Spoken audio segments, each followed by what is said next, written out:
Hey, if you're new, welcome.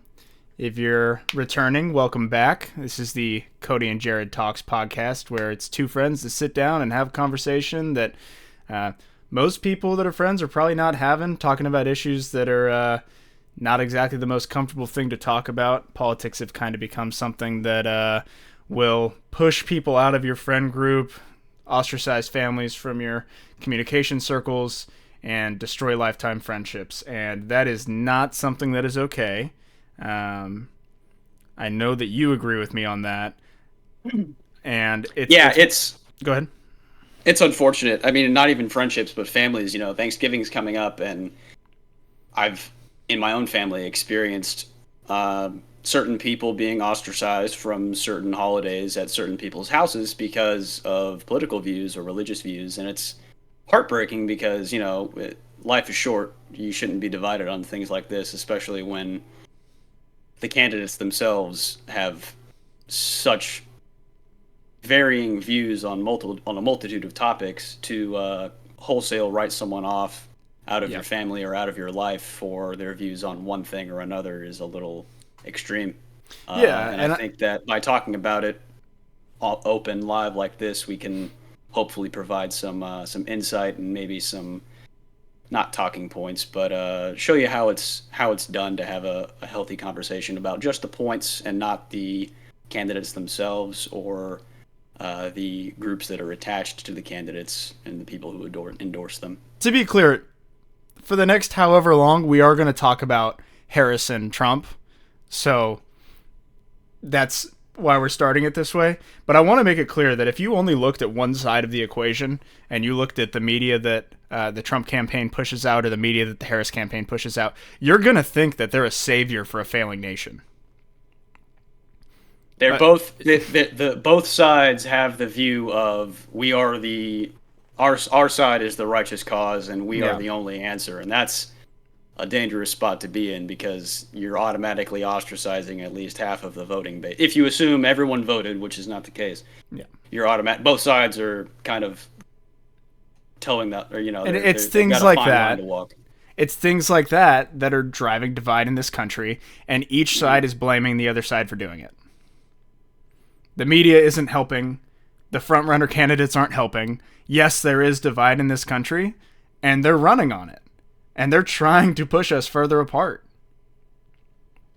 Which, if you watched our previous episode, episode 2, we talked about media and the fact that um, sensationalized stories and outrage sells. And unfortunately, when it comes to getting campaign donations, that also trends in the same direction. Where if you tell someone, if you convince someone to be afraid of something, you can sell them the solution, which is I'm going to do this. Hey, go, ooh, they're doing this. They're gonna XYZ, whatever, because both sides do it. You could fill in the blank on whatever came to your head. They're gonna, if X candidate gets elected, they're gonna take away your right to blank. They're gonna make it harder to do blank, and it's like Yeah.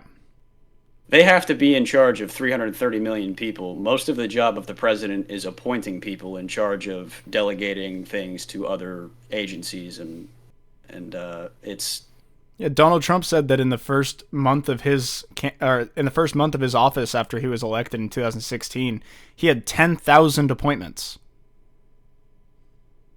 a lot of people. That's like, how does one individual do that without a strong team behind them? And even if you have a strong team behind them, how do you know that every single one of those people is doing the right thing in your moral and ethical value and guideline?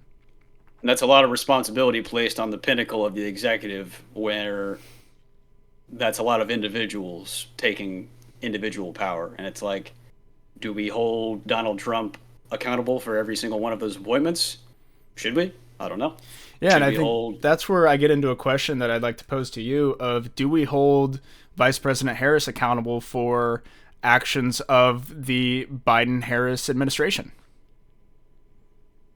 You know, this is something I'm uneducated on. I know that the president, right, is the acting leader of the military and the executive branch. Um, I don't know if the vice president has a significant active role, but the fact that the vice president is one heartbeat away from the presidency and ostensibly the position of commander in chief. You'd think there would be some sort of ceremonial responsibility bestowed, at least in, Well, there's far more than just ceremonial. So the vice president is the tie-breaking vote in the Senate, of which Vice President Harris was the tie-breaking vote on multiple things during the past 3.5 years. The vice president also has the ability to conduct operations for the executive that they have been appointed by the leader of the executive being the president. So specifically for Vice President Harris, she was the border czar. I don't know why that was the term chosen, but President Biden appointed her as the czar. And then, yeah, I wouldn't really, if I were the president, I would try to be distancing ourselves from Soviet Russia as much as possible. Yeah, I just think that's an interesting verbiage to choose when you're describing the second most powerful person in the country, arguably. Vice President Harris was also responsible for the withdrawal of Afghanistan. She was also the representative for the United States in the Russo-Ukrainian conflict prior to the Russian invasion of Ukraine into the Donbass. I'm not sure we can consider any of those successes, but do we hold her accountable for them when she was not the leader of the executive? She was just appointed and delegated those tasks. But who was she appointed and delegated by? The leader of the executive, the president. Right. So, you were in the military. I was in the military. Mm-hmm. I was never in a leadership position over a squad, but I, at multiple points, was the highest-ranking junior enlisted in front of, some other privates. And if sergeant tells you, hey, make sure everyone does this, this, and that, okay, you're automatically bestowed with some level of responsibility to ensure that that gets done in absence of oversight by the actual person who gave you that directive, order, delegation. Right. It kind of seems that they pick and choose where, she was placed in charge of the Afghanistan pullout, but there were multiple factors that led to the circumstances that ended up occurring with, American lives being lost and American military assets being overturned. But then if she's placed in charge of something that ended up going positively, $80 billion of assets left. 86, but who's counting? 13 Americans tragically lost their lives at Abbey Gate. There was a breakdown in leadership. The Marine battalion commander that was there is on record as saying he did not know who was in charge. Like that's a failure that is unacceptable. I hope genuinely that whoever is the victor in this election will actually investigate into the August 26th incident at Abbey Gate and hold leaders responsible for what occurred on that day. Yeah, it seems to be another symptom of the underlying problem of just an overall lack of accountability within our federal government, where some breakdown in security will happen abroad or even domestically. And do you think that can be accounted for with the swelling that we have in the bureaucracy? I think there's enough diffusion of responsibility because there's so many people that the inconsequential appointed directors of agencies or acting managing people of a certain theater can sort of take the brunt of the backlash, be fired, exchanged out. They're just gears in the machine, but the overall machine stays the same, and it is a faulty mechanism, or maybe it's doing what it was designed to be doing, where somehow we end up arming our future enemies, and years, decades down the line, we have to go clean up a mess that we started. Yeah. And how many times can we kick the can down the road where we realize maybe we should stop kicking it, pick it up, and turn around? Yeah, at what point do we rebuild the issue, and at what point do we accept that the way that we're going isn't okay on any particular thing and to move forward from that?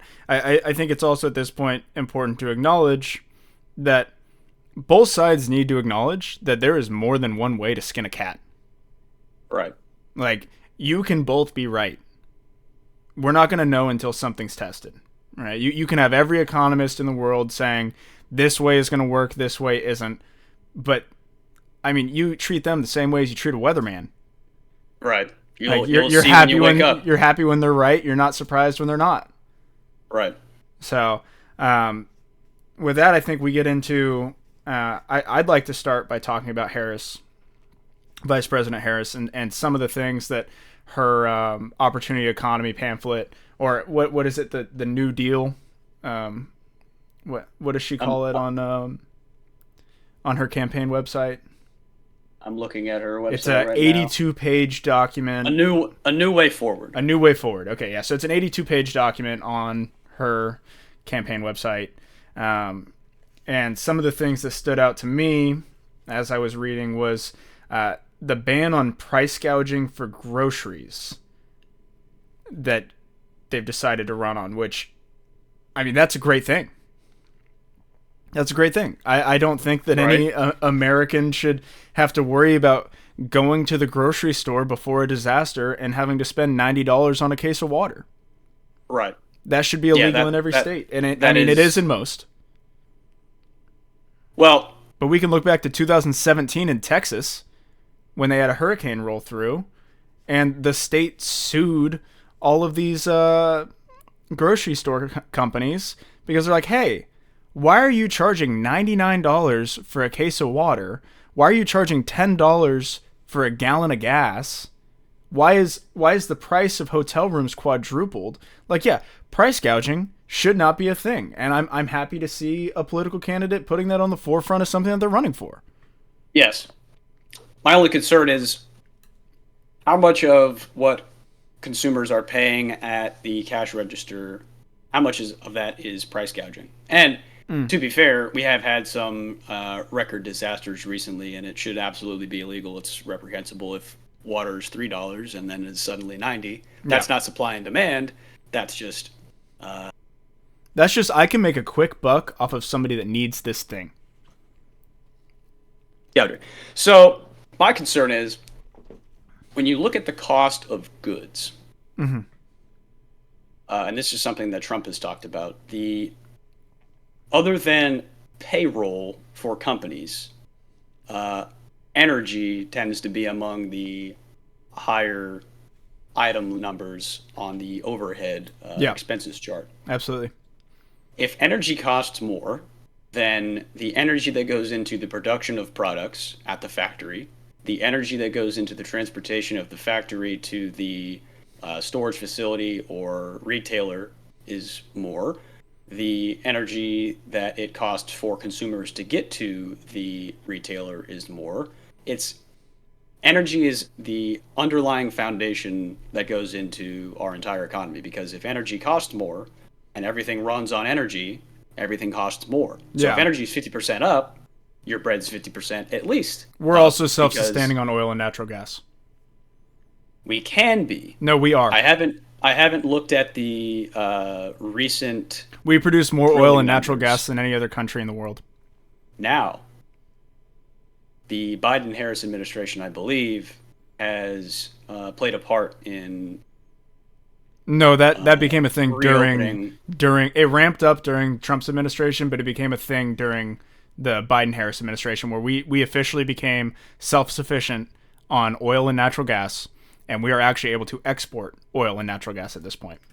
Which is odd when Biden campaigned on at least some modicum of phasing out fossil fuels. Yeah. I mean, it does make sense when you consider the reality of the situation where we have the assets already here. Why would we pay more to import energy from another country? Yeah, and it just puts us at a critical risk when it comes to the safety of the nation. Right. If we're relying on Russia, if we're relying on Saudi Arabia, that's not good. There's an example right there of there's fear mongering on both sides. The other side's going to do this. The other side's going to do that. Even their own campaigned on it and said, "Hey, we don't like you oil and natural gas guys. We don't like oil. Big oil's bad. And then what do? Record level oil production Record level oil domestically. production, yeah, and record level So it's oil like, refining. regardless of what actually gets said on the campaign trail or debates, we live in a material world. Mm-hmm. And when it gets down to brass tacks, there is a president with, like we said, 10,000 appointees. And all these people have people under them who are saying, hey, there's a dam that just broke loose in North Michigan, Carolina. There's North three. Carolina. There's three that just broke in North Carolina during the last Hurricane Helene. Like, what do we do? And it's like there's platitudes and thoughts and prayers and stuff that you can say that'll get you elected the next year, or there's like, okay, well, here's what we have to do. We have to rebuild the infrastructure. We have to send in. It's like there's known solutions to known problems, and a lot of the problems that we're dealing with are not old. They're not new problems. Yeah, I mean, look at Ron DeSantis down in Florida. So after Hurricane Helene, before Hurricane Milton hit, he instructed his state to spend a certain amount of money to stage, I think it was 2 million gallons of gasoline and 1 million gallons of diesel, as well as 2,000 trucks full of lineman crews, as well as open up a football stadium, one of the professional football stadiums, to be a place for refugees to go to, set up perfectly, and the state shut down for all of, I think, 16 hours. Wow. Like, there's a difference in having preventative measures and being prepared when something breaks because you know what will fix it. Right? Which one is going to be cheaper in the end? Probably being prepared for the disaster instead of reacting to the disaster. Right. Being proactive rather than reactive ensures that you prevent the problem from reoccurring because you've treated or at least if it does, you're prepared for it rather than being caught with your pants down and, oh no, my house is underwater. Where's the trucks? Well, gee, your governor didn't think about that when he saw the forecast. Two other things that caught my eye, which they kind of tie into each other, is the Harris campaign's federal incentive for small businesses, increasing that first year deduction from $5,000 of startup to $50,000 of startup costs, and then also a decrease in subsidies for large-scale corporate farms and an increase in subsidies for small farmers, trying to get people back out and farming, trying to get America to produce its own goods, and trying to get back that community farming. That's good. That's a great thing. I think, farming is people don't know this, agriculture is the highest subsidized industry by our government by far. I mean, if people don't have food, well, you don't have people. Yeah, you can have the strongest military in the world all you want, but you need to acknowledge that the United States military, as much as it is a fighting force, is the largest logistics company in the world. And one of the most important things is beans and bullets. The other most important thing is water, right? Food, water, bullets. It's all logistics. Water at that. And we're the best at logistics. That's why we win wars. I wanted to talk about... Oh, go ahead. You have one other thing. What I wanted to bring up is a diversion, but it's on the same subject line of being proactive rather than reactive. Okay, yeah. Lowering prescription drug costs. Oh yeah, love that. So I have a note here that says that the Biden-Harris campaign, or the Biden-Harris administration, put a $2,000 cap on all out-of-pocket expenses for drug costs for seniors, and that Harris wants to extend that to all Americans and wants to put a $35 cap on insulin as well as inhalers. That's great. Yeah, I mean, I don't see how you can't agree with that. I don't disagree with it. However, I disagree with the premise. I think lowering prescription drug costs is great. Millions of Americans are on prescription drugs. Lowering those costs would no doubt be an improvement for millions of lives. So I used to do ordering, right? So I was a medic in the Army, so I used to order medications for the battalion, for the brigade. A vial of insulin cost $2. A single EpiPen, which was one dose. If you cut it open, you can get two, but it's one dose. It's a single-use thing. It was $800. There were 10 doses of insulin in that one vial. That is a disgusting markup. Yeah. Because if they're selling it for $2, that means they're making probably $1.80 on it. And that's what the military's paying for it. And everything that the military buys is overpriced.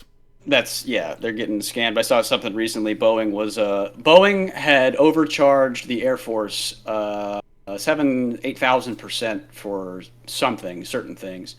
So surprising. And the Boeing's response was that the Air Force should have better measures in place to ensure they don't get overcharged. Oh, yeah. I don't have to be accountable. You didn't read. Why are you letting yourself get overcharged? You didn't read the cost. How dare I think you're not lying to me? I think it was something stupid like coasters for I mean, it was something like, oh, Boeing makes that. Oh, the Air Force buys that from Boeing. Oh, the Air Force is getting overcharged for that from Boeing. It's like, yeah. But back to my point, lowering prescription drug costs. If you have something that you were born with, or is now a chronic condition that you need to pay outrageous amounts of money for prescription drugs for the rest of your life, you shouldn't have to choose between food and drug. That. However, why don't we look at the underlying problem of how many millions of Americans are on prescription drugs? Yeah. If we could get these Americans healthy to a point, or with their disease, if they have a chronic disease. Now, if I'm not mistaken, it's not feasible. By on prescription drugs, you're not talking about somebody just got out of surgery and they're on painkillers. You're talking about SSRIs. You're talking about weight loss SSRIs. Pills. You're talking weight loss pills. That's more of a cosmetic. I'm talking about prescription drugs that are used to treat blood pressure medication. Okay. Something that is used to treat an issue that is occurring. Where a significant amount of people that are taking it could be changed with a lifestyle change. Right. Where it's like, hey, let's get you off this medication rather than making it cheaper so you can stay on it forever.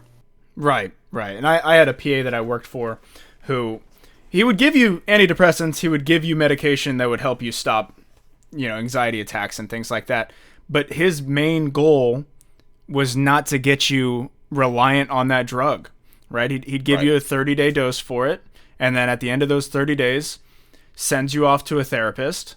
That therapist is now the person that decides if you're going to keep being on those drugs or not. But also, he would send you off to something that the Army started, which I could not agree with more, which was the Holistic Health and Fitness Department, which was, hey, maybe if you got into the gym and you went outside and got some sunlight, your depression might not be as bad. Yeah. And there are people who absolutely need to be on SSRIs. There are absolutely people that need to be on mood stabilizers. And that's why I don't want to completely. I want to make this distinction. I agree with the premise. Hey, yeah, let's lower prescription drug costs. While we're at it, why don't we also look at why people are on these drugs in the first place? Yeah, let's look at holistic health. Right. Vitamin D was a known benefit and protection against COVID, and yet we were all locked indoors for a year. Yeah. Also, there was no evidence of it being able to spread outdoors, right? And yet, still, we're not allowed to be outside playing sports. You have kids in high school that missed out on junior, senior year of football, baseball, soccer. Like, that genuinely affected people's lives. Right. And was that the best decision to make at the time? Maybe. But at the time, there were people who disagreed with it. Yep. And those people were ostracized, censored, made to appear like they were anti-vaccine instead of anti-vaccine. What it should have been is anti-experimenting on humans. Well, it was interesting that if you were outed as having a particular view, against school lockdowns for kids, when kids were shown to transmit and catch COVID less, and when they did, it was not as bad. Yeah. The people who were against that were ostracized and called anti-vax. And it's like, we're not even talking about vaccines. you just automatically assume that people who have a differing view on something automatically fit into a subset of people who disagree with you on everything. Yeah, And and here we are 4 years later, and we have 8, 9, 10-year-old kids who are behind on social development because they weren't able to see facial expressions. yeah, that's it was having been in the army, my MOS, military occupational specialty, was 74 Delta, which is chemical, biological, radiological, and nuclear specialist, the hazmat of the Army. And I was trained to use, gas masks and certain other preventive measures when it comes to protecting yourself against biological threats, chemical threats, nuclear threats. Um, in AIT, my advanced individual training, I was issued a gas mask, and at the time, it was generally frowned upon and actually against the rules for trainees to consume tobacco. I was a bad boy and I bought myself a vape. I could vape through my gas mask. I could vape through a surgical mask. The vape smoke comes out the side of the mask, and there were actually videos of people doing this during the lockdown hype and the masking hype. Yeah. The vapor particles are bigger than the COVID particles. Yep. So if the mask doesn't stop a bigger particle, a smaller particle, the COVID particle, will get through no problem. And then it was, oh, well, it'll stop the It'll stop enough and of it. it'll stop enough of it. It'll when you spit, when you talk, it'll stop that transmission. It's like, Yeah. okay, if you are in an enclosed environment with someone on a plane, in a restaurant, in a car, you're breathing the same air. Unless you're in a And if Tesla. they are, 'Cause Teslas have Well, HEPA filters. one day, if Elon makes them a little cheaper. But at some point, the people who got it, the people who were going to get it, were going to get it. And the people who had underlying health conditions, when you look at the comorbidity rates of the people who actually died from COVID and not were just sick with it multiple times, the very clear picture that is painted is we are unhealthy.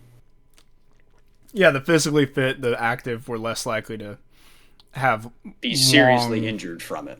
long-lasting effect from the illness. And at no point was exercise, eating right, vitamin D from sunlight ever prescribed as preventive measures. It was go get triple boosted, stay inside, and don't see your family. Yeah. Yeah. At the risk of this becoming us just talking about COVID, I don't want to have that just happen. I'd like to talk about two things that both sides have said that they're going to do. Okay. In one way or another, and both of the sides are saying that the other person's plan is going to cost the American more money, and maybe, right? But you guys are saying you're going to do the same thing, just with a different type of hot sauce on it. So I don't really know what to take by that. But both sides want to have a tax cut for parents, and both sides want to have a child tax credit increase. I don't see a problem with that. That's good. Yeah, I like that both sides are acknowledging that, parents are struggling in this economy. I mean, everybody is struggling in this economy. It's nice to see them acknowledge that parents are struggling. And then both sides, which this one I consider pandering. Both sides are saying no tax on tip and no tax on overtime. Pandering to the lower class, middle class. Yeah, pandering to the lower class. Yeah, I'd agree with that. And I think I don't really think it's gonna. It's like, yeah, it's going to help people, right? But is that really a hard line that you want to draw, where you're like, this is what's gonna be the thing that gets them to vote for me? Yeah, I mean, it's one of multiple things. Where I see it can only help, I think. If you there's an economist by the name of Arthur Laffer, American economist. He was prominent during the Reagan administration. There's something named after him called the Laffer curve. And it basically says that the relationship between tax rates and the revenue that government receives from tax is actually inverse. So the higher the tax rate, the more the government is charging in tax, the less revenue the government will receive from taxes. Because if there's a high tax rate, you have less of an incentive to make more money or to report more income, which is how taxes are assumed. Yeah.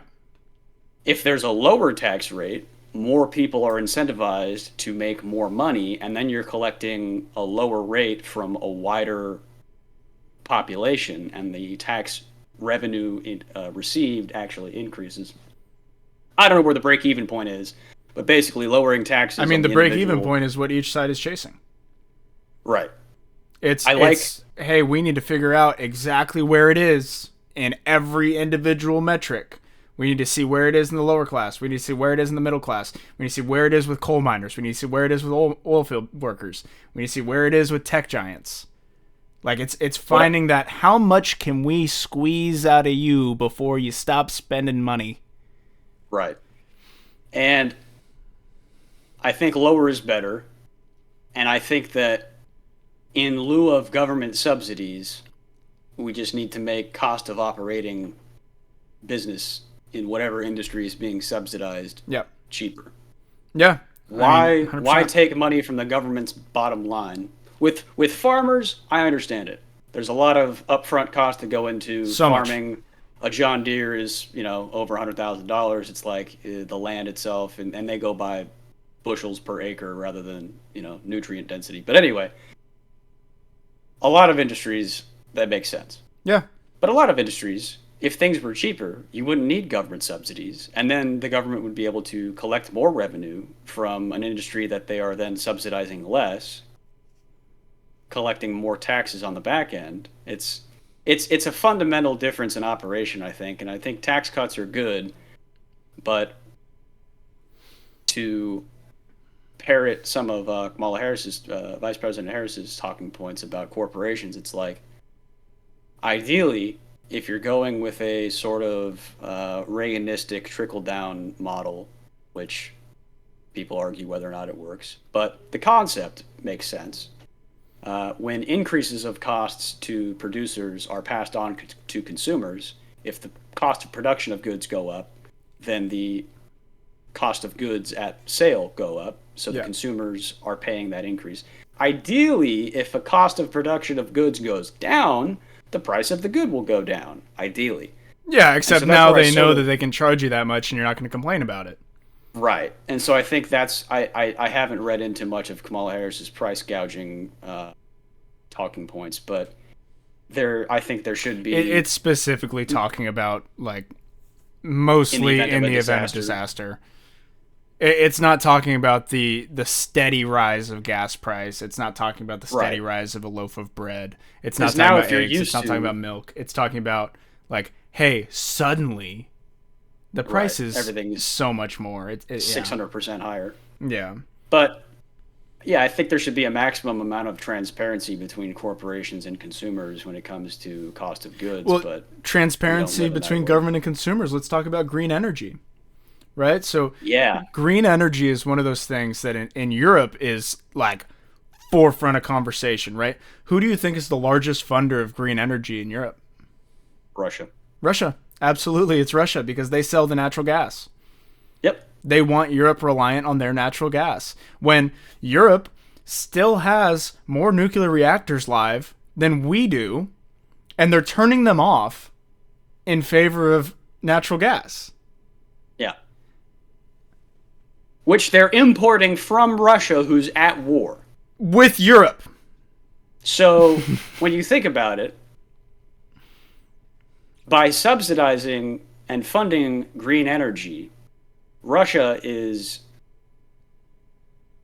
enslaving the energy industries of all these European countries to the Russian oil and gas fields, because they know that on a windless, cloudy day, those solar panels and those wind farms are going to produce zero.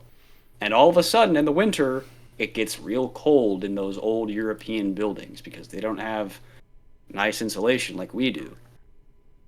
So what does Russia do? They sell them at an increased rate because where else are you going to get it? You shut down all your plants. It's brilliant. And that gets me into my first point about Trump. One of I think my biggest in favors of Trump is that he is pro green energy. But green energy in the form of, let's get our nuclear reactors and get them back online, and let's build some new ones. Yeah. I understand the fear behind nuclear reactors. However, but you didn't get rid of fire because some idiot burnt his house down. Right. And I think that the market, the free market should decide. There should not be a ban on internal combustion engines. You should make the electric vehicle industry and infrastructure better. And then people will want an electric vehicle as opposed to an internal combustion engine, right? Also, that electric vehicle isn't going to be clean until you can effectively phase out coal, which I don't think we should phase out coal, especially since coal is becoming cleaner to burn than diesel, which is cleaner to burn than gas, right? Right.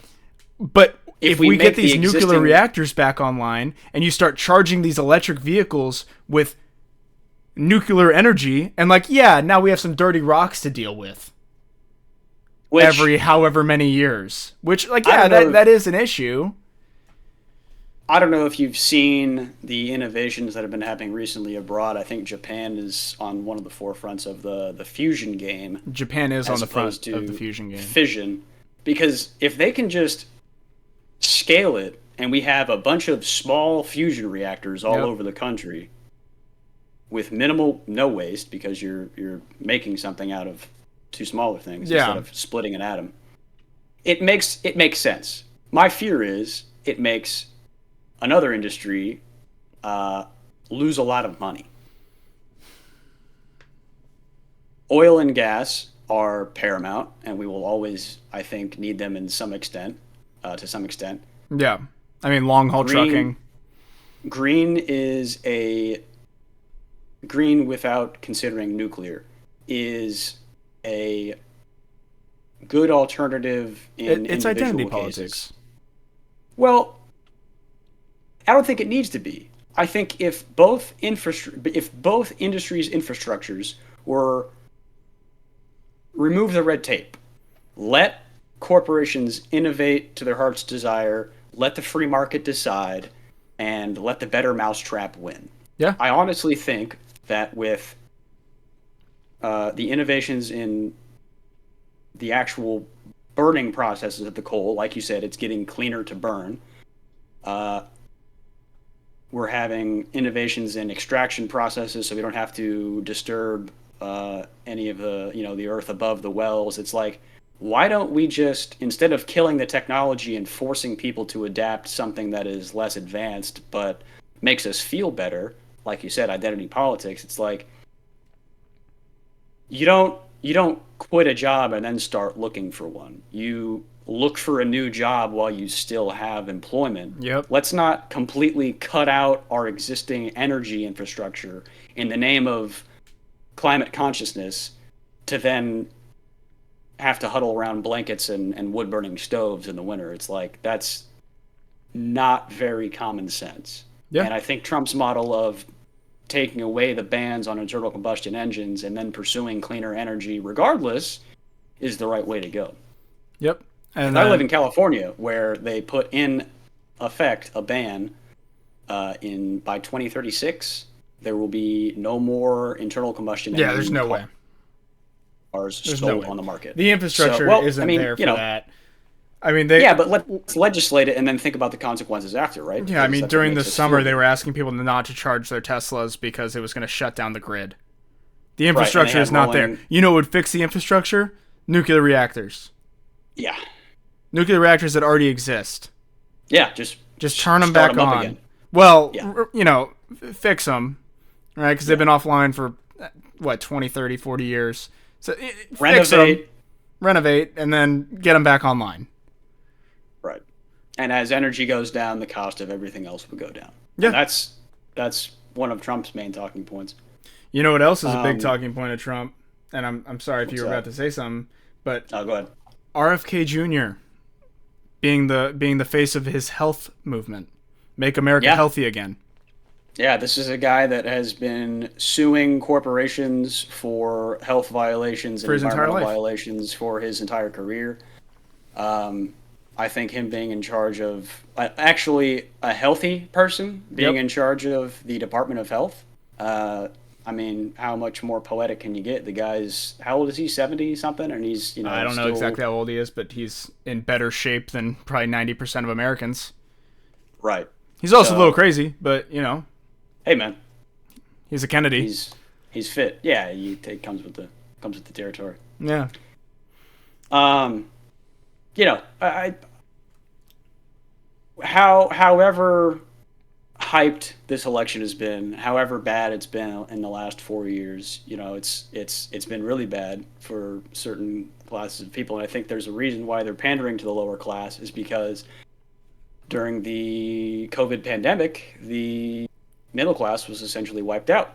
And a lot of small businesses shut down their doors permanently. A lot of corporations picked up the remaining market share. And a lot of people BlackRock bought what, 100,000 single family homes? transitioned from home ownership to renting and roommates. Mm-hmm. Um, it's Which that's something I'm not in favor of that the Harris campaign is pushing is they want to increase the tax credit for landlords, but also they want the government to control the government to control rent prices. right. Not in favor of that. Yeah, when you have any amount of government involvement, Yeah. usually ends up increasing. As soon as you Rent. let their hands into the cookie jar Now, might as well be empty. when it comes to something like prescription drug costs, they might have a little more control because they're dealing with agencies and Yeah. corporations. When you're dealing with people who live places And the and number one homeowners in the nation are big corporations right now. right, which I think we should have a ban on corporations owning single family homes. I think Which single is family something that homes. the Harris campaign supports. Whether or not that'll actually go through, that's another question. Hey, if they, here's where I was going with that. Whether or not you believe in both candidates, whether or not you believe in any candidate, uh, it is an office with, I'd say, more symbolic importance than actual importance because there are appointees, there are heads of departments, there are people who have been there longer than 4 years and will be there past the next 4 years. And it's an unfortunate fact of our nation. It's sort of become an oligarchy. Um, and the people who are at the helm have the general interest of the public in mind in the sense that you need a healthy population to tax. But I think, honest, and this is my personal opinions, uh, out of the two campaigns, with Elon heading a new government efficiency department, which, if you look at the bloat and bureaucracy, we have over 400 federal agencies in the federal government. This nation is 250 years old. For the first 100 years, there were no agencies created, which means for the last 150, we've made on average 4 per year, and we've never closed a federal agency. Now, I've worked for the government. My family has worked for the government. I think it's a great place of employment, good benefits, good place to work. I don't think we should be trying to employ as many people as we can under the government. I think we should try to find that minimal, maximum efficiency, minimal, skeleton crew. Well, you don't want that government And cheese?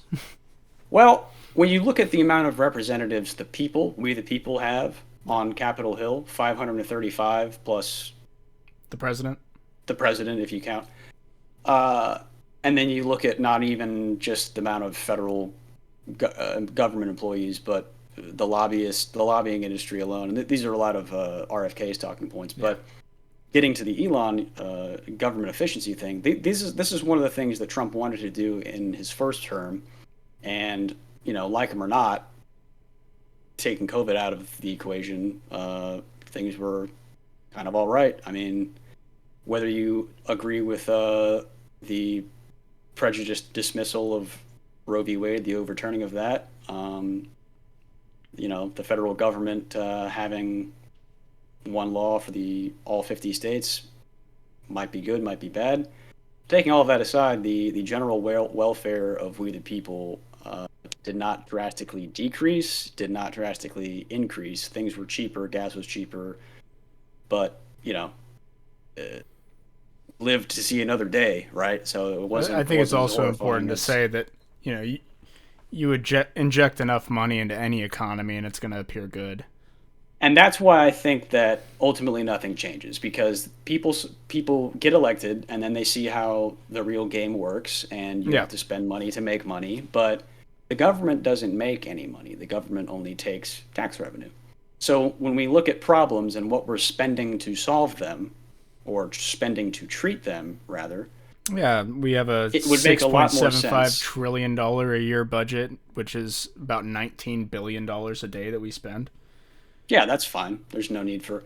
So what I see with Trump's campaign is looking at the underlying root issues and trying to remove them from the equation. The health, the government overspending, which hopefully, Trump spent a lot.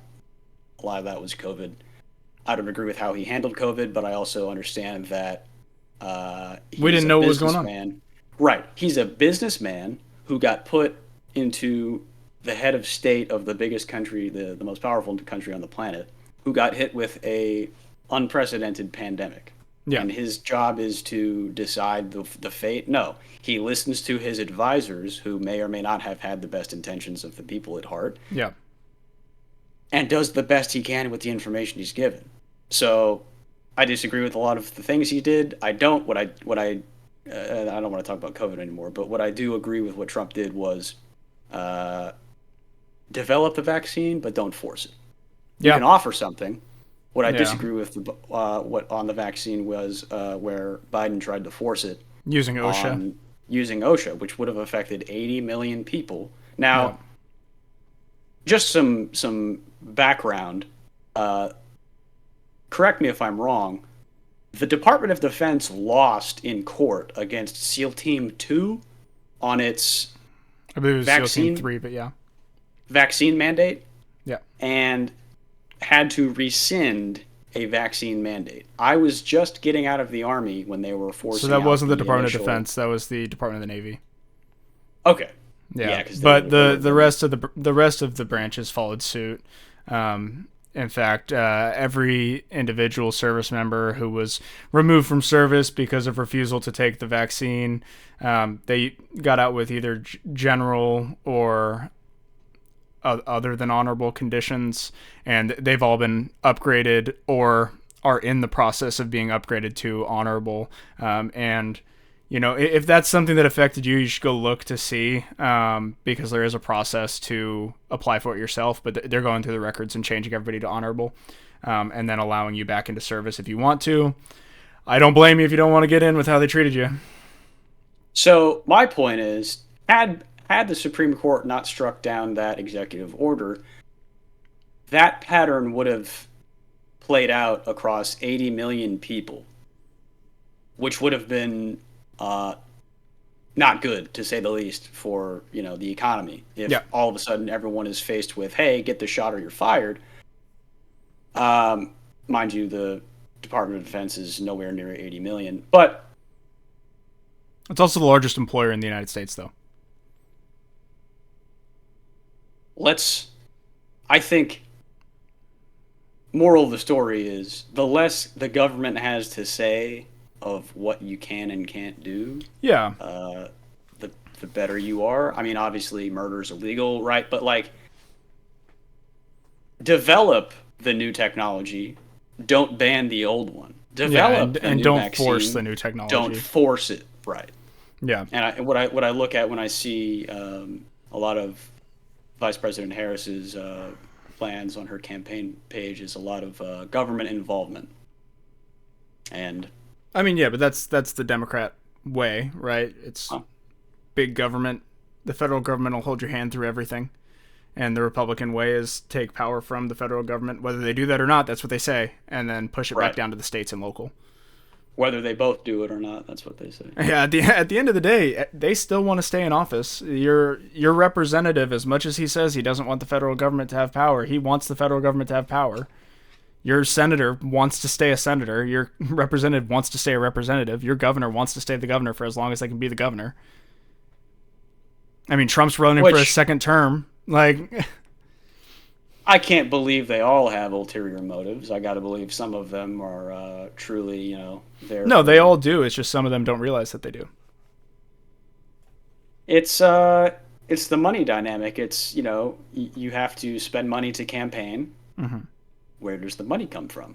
Yeah, I'm very interested to see how this campaign plays out, and I know that we're gonna hop right back on here after the president is announced. One thing I want to ask you your opinion on is that one of the... So there'll be two things, but we'll talk about military first.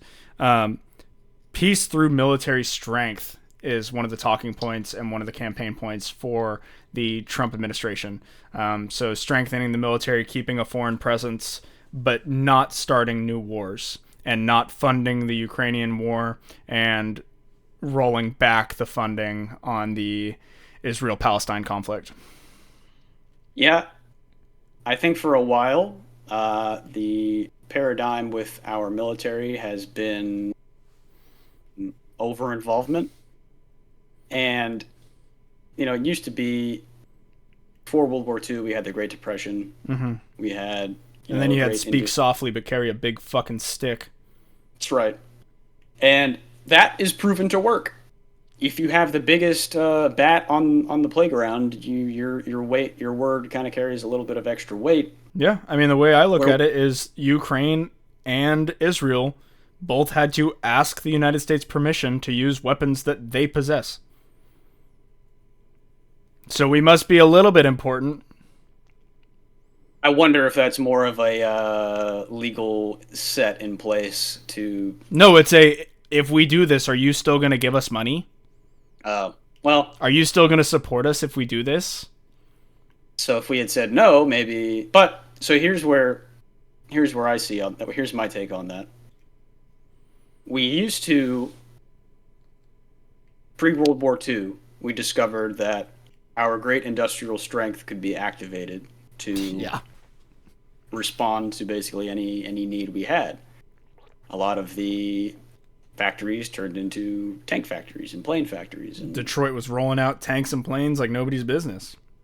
So at first we were supplying weapons, manufacturing weapons to supply the war. Through the Lend-Lease Agreement. Through the Lend-Lease Act. Now we supply wars to sell weapons. Yeah, and I mean... Because we discovered that war is a very profitable industry when each plane is tens of millions of dollars. You got to use it. Why would you sell one thing that costs $100? Why would you sell 1,000 things that cost $100 when you could sell one thing that cost $100,000? Yeah, World War I ends, you get rid of the recon sniper platoons. World War II ends, or World War II starts, you bring them back. World War II ends, you get rid of them. The Korean War starts, you bring them back. Korean War ends, you get rid of them. Vietnam starts, you bring them back. And at that point, we went, all right, we're going to keep them, right? Yeah. But how can you justify using a $1.8 million Hellfire missile when you also have a 20... I think I'm actually stealing this exact phrase from Fat Electrician, but why would you use a $1.8 million Hellfire missile when you have a 20-year-old corn-fed kid from Arkansas who's willing to crawl through a field for 3 days, sit in his own piss and shit to take a shot with a 36-cent round and absolutely know that he's hitting the right person? Yeah. Yeah, and I think when it comes to the technology we have, is there's been a paramount value placed on American lives, as there should be. But that's because every war we've gotten into, there's been needless American lives lost. And so now when it comes time to debating on whether or not we get into the next one, it's like, okay, well, how do we minimize American casualties? Good. There's rarely a talk of how do we minimize enemy casualties or enemy civilian casualties because we're using a bunker buster bomb and, we just assume that all the people in the bunker are bad guys. Yeah. But it's a lot easier to drop a bomb on somewhere than it is to, send actual boots on ground bodies downrange.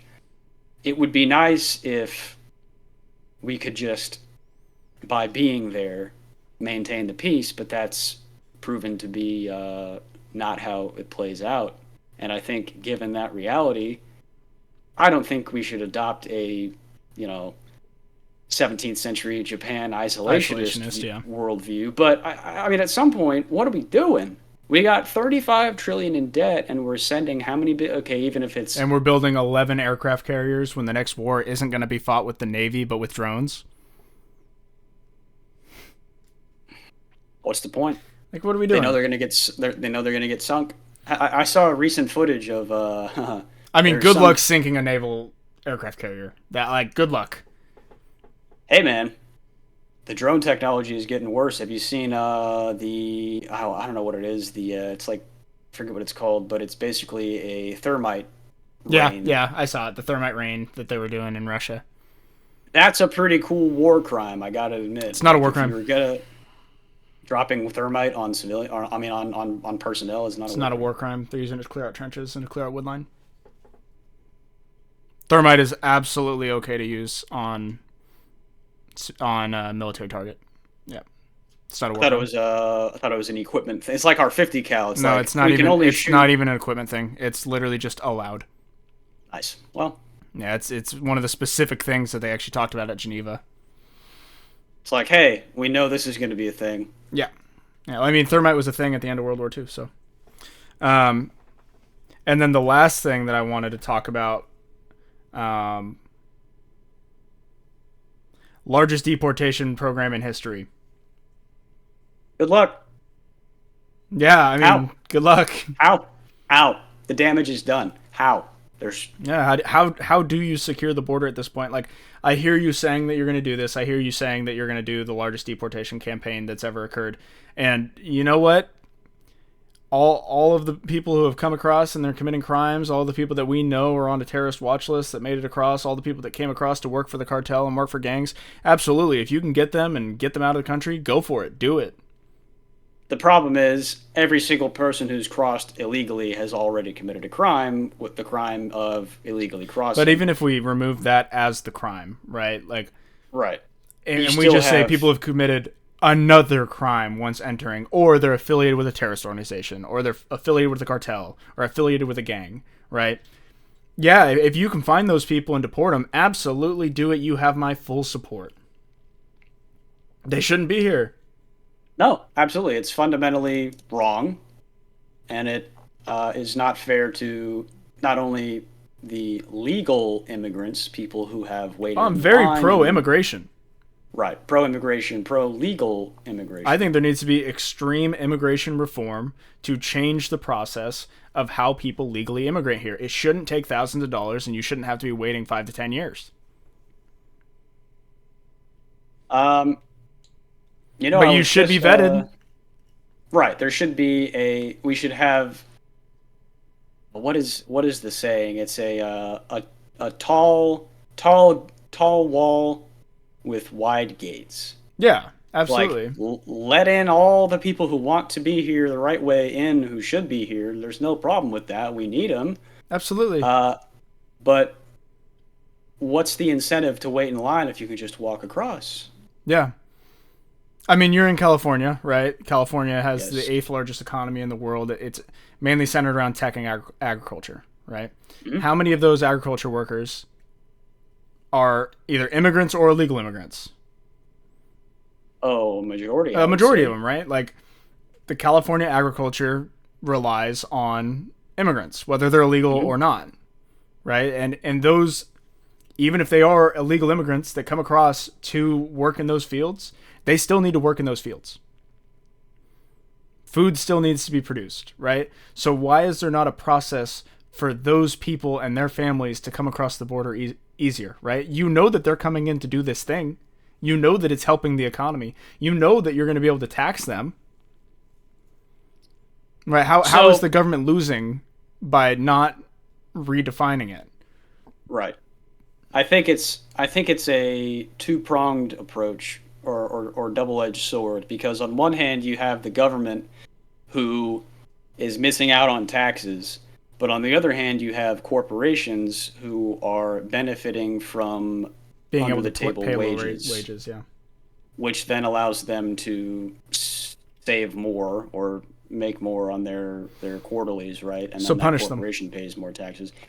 I just want to throw this in real quick. I just did a Control F find search on all 82 pages of Vice President Kamala Harris's plan for her campaign. Yeah. The word border appears once. Vice President Harris will also help tackle the opioid crisis and help Americans access treatment. As Vice President, she has already helped to direct more than $160 billion to disrupt the flow of illicit drugs and stop record amounts of fentanyl from crossing our borders. Yeah, she's claiming the successes of the Biden administration and not claiming the failures. Right. It doesn't go both ways.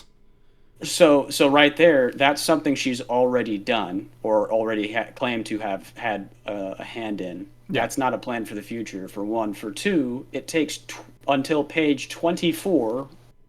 To be fair, the first 5-6 pages are full of nothing.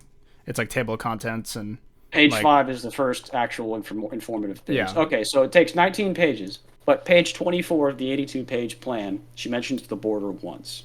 Yeah, but also that 82-page plan, it like from 5 to 18, like there's actual information the entire time. I think there's like 2 slides where it's just a picture of either Vice President Harris or Governor Walz. Sure, there's plenty of information. Yeah. I was talking specifically. It's also weird that she only talks about it once, though. Well, but it's not in the context of the border. It's in the context of the opioid crisis, which is, to be fair, crazy. But to her credit, if she wants to tackle the actual issues, which not the underlying reasons behind the issues, but the actual issue is dozens of thousands of Americans are dying every year from fentanyl poisoning, not even just opioid overdoses, which the reason they're dying of opioid overdoses is because millions of Americans got addicted to opioids in the overprescription and... Thank you, Sackler family. The Sacklers overprescribed. Well, they didn't themselves overprescribe. No, they invented a drug that they knew was addictive and lied about it. They lied about it, resulting in it being overprescribed, resulting in many people having access to it. They got a slap on the wrist, which was a fraction of their overall revenue. Whatever. They made that revenue back in the day. Then millions of Americans were addicted to opioids, and then we found out about what the Sacklers did, and they took all the drugs off the market. They stopped prescribing them, which left millions of Americans left to the black market. So they started buying black market pills, and then what China started doing was outsourcing its opioid production to Afghanistan. They get the opioids, they send them to the cartels. Cartels either turn it into, or the China turns it into fentanyl and sends it to the cartels, or the cartels have access to it, and then it's sent in through the southern border, which is at this point porous. So to address the opioid crisis by can I also directing more than $160 billion to disrupt the flow of illicit drugs. For one, she doesn't even say what that is, which I guess I could look at what it was because it's already been done. So, but while you look at that, though, can I say something real quick?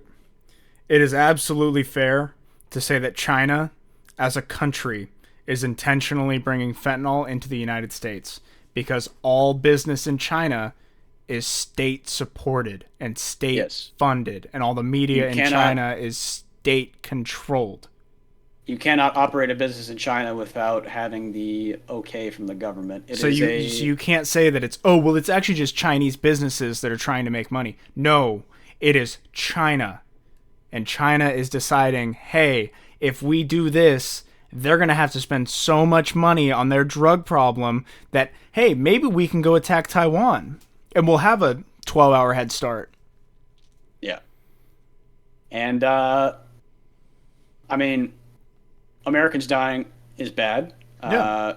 I think if they can stop the amount of Americans dying from fentanyl, the other half of this, Vice President Harris and Governor Walz have also both been advocates for getting individuals in need access to substance abuse treatments. If elected, they will continue to stand up to drug traffickers and pharmaceutical companies while also working to help those struggling with addiction to get the treatment they need. That is something that Vice President Harris has been pretty strong on, and assuming that she is able to stick to her word and continues to, then that is something amazing. I think that I know I referenced Jelly Roll in the first video when he testified before the Senate, but he started that by saying, in the 5 minutes that I have been allotted, someone in the United States will unintentionally overdose on fentanyl. Yep. Yeah, it's a tangled mess. I just think that the fact that her campaign only references the border once, explicitly references the border once, is kind of missing the mark, because the problem is we have a porous border and we don't have enough agents to catch everybody. And even the agents that we do have don't have the facilities and don't have the ability or the authority to actually do their job. Right. We have, and actually, there was that Destiny debate, and he was talking about the underlying issue being our broken asylum system. Yes. And the fact that you can have anyone from any country come to our border, give themselves up to border security, and say, I'm seeking asylum, and they can't be deported. Yep. The problem with that is there's a difference between seeking asylum because of religious persecution, Sharia law being enacted in your country, now you have to get out of Dodge. Yep. The person you voted for lost, and now all of your cohorts are being rounded up. There's actual those are bad countries, legitimate reasons to seek asylum. However, there's also economic asylum, and going from a poor country to a richer country is not on our list of accepted reasons to seek asylum. I do believe that a majority of the people who are coming here are,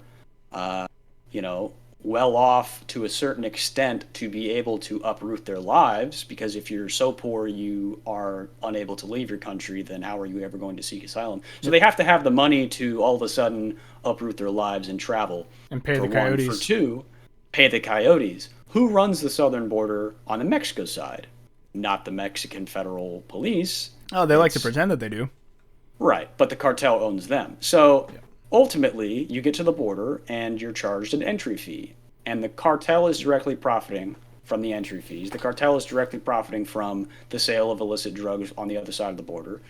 And it's directly harming American lives. The problem is our asylum system. If we weren't accepting every single case of asylum and letting them stay on our side, which is why I think we need to bring back the Remain in Mexico, which is something that Trump is running on. It wouldn't cost us money to house them.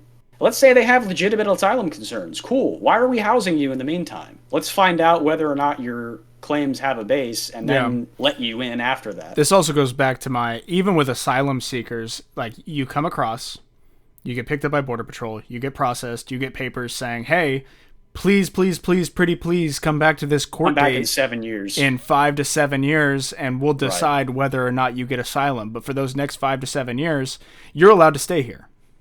And you're allowed to... I don't think it should take 5 to 7 years. Right. And I think that's the problem, is because there's such a backlog and the gates are open. It's a tall task, and to get back to the original point, which is the deportation effort of the people who legitimately have no base to be here and are here, in fact, illegally. Just even if we're talking about the known criminals, which there aren't anywhere... The amount of people that have come in and the amount of known criminals that have come in is small, but there's a lot of unknowns, and the unknown is almost scarier than the known, because you can track... They call them gotaways. Gotaways. So there's... that we know of that have gotten away. There are two different types of border encounters. A border crosser encounters Border Patrol and claims asylum. They are brought in, processed, given papers, and a date. The other type of border crossing encounter is when someone crosses the border, Border Patrol sees them cross the border and doesn't catch them. They get away. The third type is also scary, and that's the unknown, right? Because what the cartel will do is they will flood one zone of the border, force a mass Border Patrol reaction to that spot to control the whatever population of people who are staging a crossing. And then the cartel will send their actual drug mules and the real bad people they want to get across to cause harm 10 miles south or 10 miles west or 10 miles east. And you don't know what you don't know. So, yeah, we know there's a finite amount of bad guys that have got in on the gotaways list and got in through the cracks. But you also don't know who's in that are just waiting for the signal to cause harm to American lives. And the fact that that's a possibility, and the fact that that's not, let me just, for giggles, Control F, deportation. Deportation is mentioned 0 times in Kamala Harris's 82-page PDF. Yeah. That, if I were president, as tall a task it is, I would at least want to talk about it and say, hey. Also, it's not like it's a dirty thing for Democrats to deport people. It should. Obama deported the most illegals of any president ever. It shouldn't be a controversial topic to say that there are people who should not be here and we are going to do something about it. Yeah. But the problem with identity politics is you get into, if you're pro-deportation, you must be anti-immigration. It's like, who told you that? I'm so pro-immigration. I'm just anti-people breaking the law. Right. Pro-law and order, pro-legal immigration. And the fact that the second anything, there's so many buzzwords that are like landmines on the internet, because as soon as you mention immigration or as soon as you mention COVID or as soon as all these things, it's like, boom, someone calls you, an ad hominem bad name that has nothing to do with what you're talking about. And it's like, okay, cool. So we're not talking about issues. We're just attacking character and moving nowhere. It's the same way that people are voting for Kamala Harris purely because of her abortion stance. It's like, what do you think you're going to reverse the reversal on Roe v. Wade? Like, sorry, but that's already been sent down to the states. That's a state issue. People need to. Right. If you don't like what your state has for an abortion law, complain to leaders in your state. Yeah. You have the power to change it. States have the ability to do things. Georgia's about to flip theirs back. Guess what? You can't call the president. You can call your local representative. You can also call your congressman. You can call your congressman. And they can affect change on the local level and the state level much easier than they can at the federal level. And I think a lot of these issues are just not the purview of the executive branch to be handling. And I think border security, we need a secure nation. Yep. We need a court system and a military. That's about it. Yeah. The less the government is involved with after that, it's like, let the free market decide. Let private companies transparently, flourish in their given industries. And the more people that are employed by private sector, the less government overhead. Yeah. And I think if government's taking in more money and spending less, at the very least, that puts more resources in the pockets of the people who are entrusted with holding our best interests at heart. Yeah. And I think the paradigm should be less focused on what the president's going to do to solve every issue, and more let's address the fundamental causes and reasons why we're having all these issues. Mm-hmm. And a lot of it goes back to government. Yeah, I think this is a good point to start closing out. And I just want to say that, no matter who wins on Tuesday, right, your life's not going to change. Not much. Yeah, like it's nothing. The world isn't going to end if Trump gets elected. The world isn't going to end if Vice President Harris gets elected. Like, you're going to be fine. We're all going to be fine. There's going to be a peaceful transfer of power. the new president is going to move in. It's going to be funny if Harris wins because she'll be the one confirming herself as the president, which I'm sure that people on the right will be a little upset about. But it is what it is. Like we have these elections for a reason, and if you vote, and it doesn't go your way, complain about it for the next 4 years. But get out there and vote if you haven't voted already. I mean, record early voting numbers. So I hope you guys already went out and voted. And then I hope that elections like this make you realize that you have a voice, and to go and be a part of your community and focus on what your local elections are, and focus on what your state elections are, and focus on what's actually happening in politics, and focus on if these politicians are actually following through with their word. Yep. Holding government accountable for what they say they're going to do is, the only power we have. Not the only power, but it's the only peaceful power we have over our government to say, hey, remember when you said this? How come this isn't happening yet? And then vote accordingly. And we talked about a tiny, tiny, tiny minority of what these two candidates have promised to do. Right. We just picked a few things that we wanted to talk about. Right. And the hot topics. And at this point in the election, who you're voting for. We just want you to be able to see that you can appreciate both sides. Right. It's not like the other side is the devil and is going to automatically subjugate everyone who didn't vote for them. Right. As much as either side would have you believe that is the case. There's more at stake here than just red versus blue, right versus left. And there's a lot of vested interest in making sure this train keeps going. So it's like... Yeah.